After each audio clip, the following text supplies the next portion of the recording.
Guddiga joogtada ah ee Golaha Guurtida Somaliland ayaa kulan la qaatay taliyaha ciidanka laanta socdaalka Somaliland.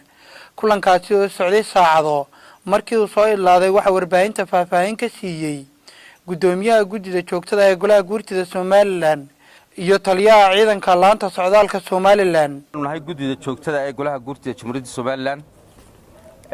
maanta waxaan la kulanay taliyaha immigration-ka Maxamed Usmaan Caalim waan isxoogaal wareysanay warbixin wanaagsan oo dhinacyo badan taabanaysa ayuu siiyay wixii aan isku wareysanay ama aan ku kulanayna insha Allah hadaan guddiga joogtada Golaha Guurtida nahay waxaan gaarsiin doonaa goloweynaha si hawl looga fushado marka aad iyo aad baan isu fahnay waananu wada shaqayn doonaa insha Allah taliyahana aad iyo aad baan ugu mahadcelinaynaa kulankaanu la kulanay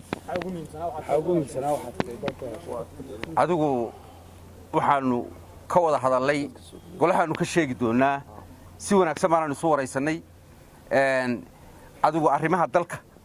ayuuman ka wada hadalay wixii isaga oo qaabilsanaa golahana waanu geyn doonaa insha Allah guddiga joogtada ee goluhu sheegay xogoreysigaas baa maanta la igu yeeray wixii xogaha qaranka uga baanaayeen goluhu maana ciidanka uga baanaayeen socdaalka waan siinay waana ku qancin si wanaagsan waana ku faraxsanahay inaan danaha guud iska wareysano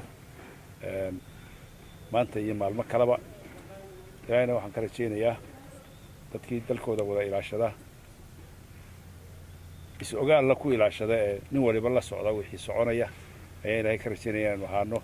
aad iyo aadna saxaafaduna way mahadsan tahay taliya xaaladda dalka Itoobiya waxa ka jirta xaalad colaadeed iduguna waxa tahay taliyihii immigration-ka iyo laanta socdaalka sideed uga diyaar garoodeen arrintaasi bulshadu aad iyo aad bay ugu dhigtaagaysaa